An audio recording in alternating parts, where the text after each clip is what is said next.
Okay, first, the dragonflies. It's been a particularly rainy season on Bonaire, and the mosquitoes are, shall we say, plentiful.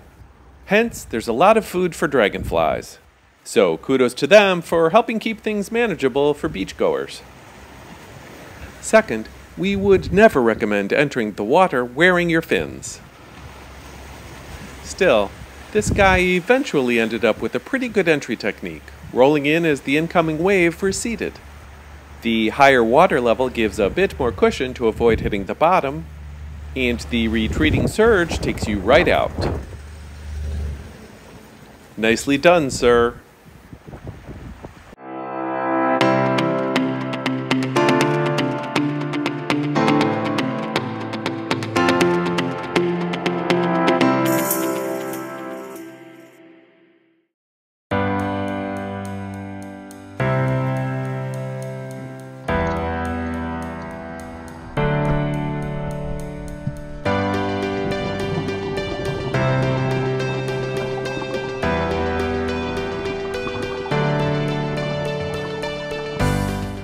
Corporal Meiss is a memorial of sorts, as it's named after Robert W. Meiss Jr., who died in Vietnam in 1967. As far as location goes, Corporal Meiss is fairly nondescript, which isn't to say there isn't anything to see. Perhaps its most notable feature is that it sits across the street from the western end of Flamingo Airport's runway. It's not super popular, but that makes it a great place to try when Hilma Hooker has 10 trucks and all the moorings are full. That might also explain why we saw so many lionfish. Attention lionfish hunters! Loud airplane noise doesn't seem to bother the donkeys that sometimes walk along the airport's perimeter, or the pelicans patrolling the coastline. Just off the side of the road, there are a number of circular orange, I want to say planters? Given their shape, bright color, and proximity to the airstrip, they may be used as markers for pilots, but some of them might be hard to see given all the overgrowing vegetation. The area has a few of these beautiful trees that produce flowers and fruit. And there are some very tall grassy areas. Although there is some sand here, it's a mostly rocky beach, and that's where you really start to see Bonaire's beautiful marine nature. The coastline is protected by a very long rocky ledge, just above sea level. Waves and tides push water over the top, forming extensive tidal pools that are themselves full of life. Take a closer look, and you might see juvenile sergeant majors and gobies, lots of snails, and various marine algae. We also spotted a small sea urchin, as well as this thing, which kind of looks like a small anemone. And, of course, crabs explore the rocks for food in between the waves. The combination of relatively flat shallows and a wide variety of fish means Corporal Meiss can be a great place to snorkel. You may not even need to get wet. We saw this parrotfish from shore while filming B-roll. As for special encounters, here's a short preview. There were 2 first-time captures for us at Corporal Meiss. One was this wire coral shrimp, and the other was some matte zoanthid. We also caught a tiger grouper and this orange ball corallimorph. We'll show longer clips later, but if you want to learn more about the uncommon animals shown here, check out the video description below for links to additional information about each one. Before we get to the site logistics section, if you find any of this content helpful, instructive, entertaining, or even mildly amusing, please consider subscribing to the TropicLens channel and/or drop a comment below. We love hearing from you guys, and the encouragement makes it all worth it for us. Thanks! Super friendly smiley face.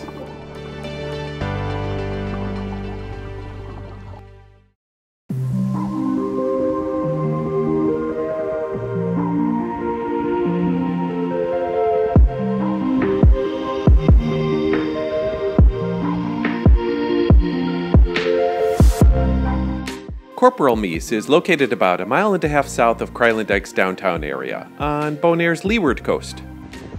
It sits at the west end of the airport, and since we typically start directions to the southern dive sites at the airport, Corporal Meiss is super close. From the airport, take EEG Boulevard West and follow the curve south. Look for the yellow dive marker on the side of the road. But if there are cars in front of it, park anywhere you see these two scraggly trees. Pro tip: Maps.me is an excellent free offline GPS map. Notice we're getting real-time driving directions to Corporal Meiss while in airplane mode. Parking is easy. Just pull off to the side of the road. There are no benches, tables, or ledges to help set up your gear, so either assemble it at home and just put it on when you arrive, or use the back of your truck. As far as amenities go, you won't see much. There are a few garbage can stations along the side of the road, and small groups of trees dot the rocky coast, some of which provide nicely shaded areas with enough room for folding chairs or towels to wait out a surface interval. However, your car will bake in the sun. If you get hungry, the Cactus Blue food truck is usually set up about 100 feet south and is a great place to grab some food. Check out their lionfish burger. If you forgot something and it's a long drive back to where you're staying, a few dive shops are close by that might be able to help. There are no markers to highlight specific entry and exit points. From the road, several worn paths lead to the shore. Pick one close to your car and head down to the water. Entry can be tricky, as there is an uneven rocky ledge that descends a couple of feet into the water. High tides, churning sand, and waves can make spotting a good foothold challenging. Take your time, wait for the water to recede before your next step, and use your buddy for support if necessary. Once in the water, it's about a 5-minute swim to the drop-off. Finally, boats do pass over the reef, sometimes pretty close to the shallows. Keep an eye out for any potential hazards whenever you're near the surface.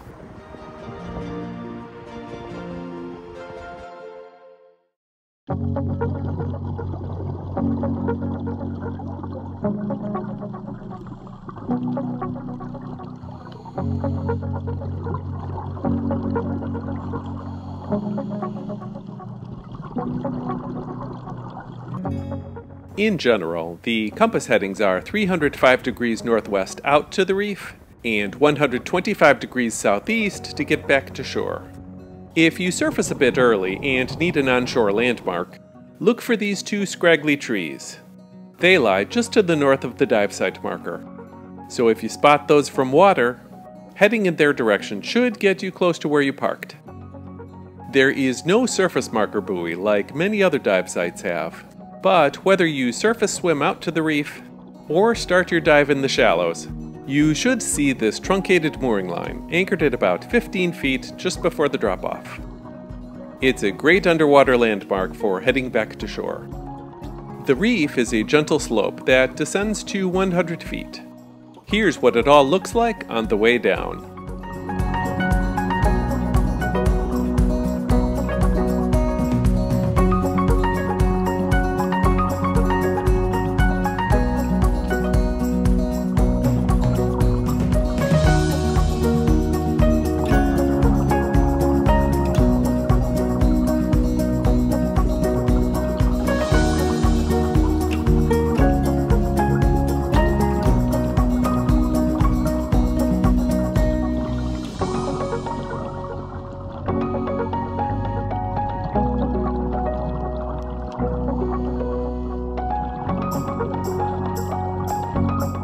It's a fairly solid reef with some large coral heads and sand patches along the way to keep things interesting.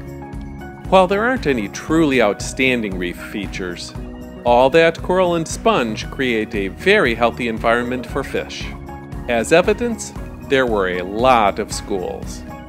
Some were big schools of small fish, like these brown chromis. Some were small schools of big fish, like these schoolmasters, and some are just odd collections of all different kinds of fish. We saw lots of trumpetfish in the shallows, and a large school of blue tang right near the drop-off. There were smallmouth grunts, Atlantic creolefish, creole wrasse, mahogany snappers. We could go on and on, but let's get back to those shallows. The shallows go all the way to the drop-off, which starts around 20 feet. While the visibility may be a bit rough close to shore, it should get better as you swim out, and there's plenty to see.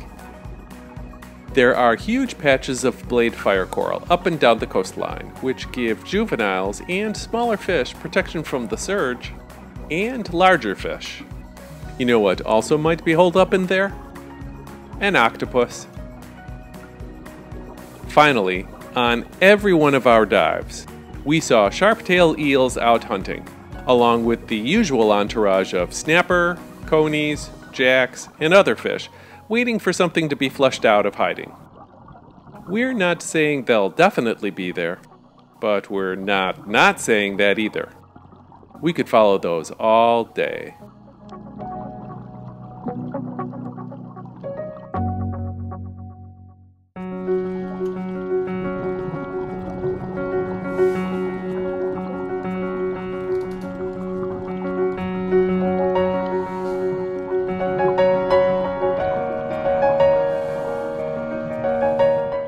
Corporal Meiss had a few surprises for us in terms of sea life.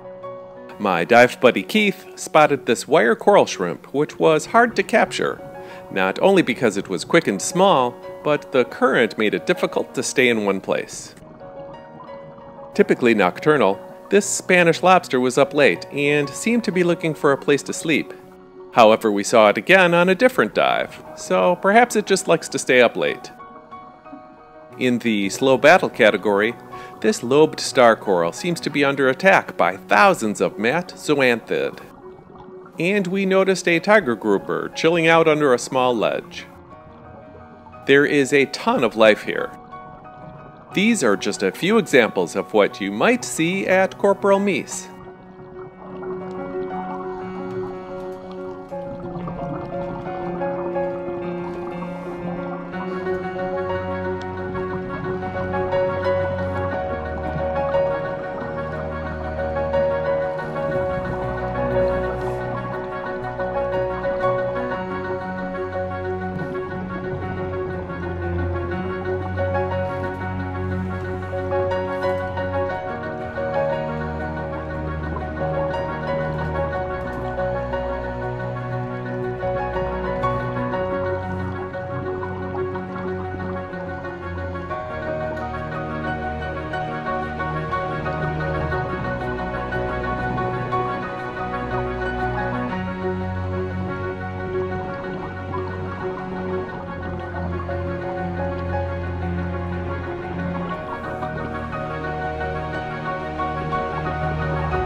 We dove Corporal Meiss a couple of times at night, and there were two recurring themes.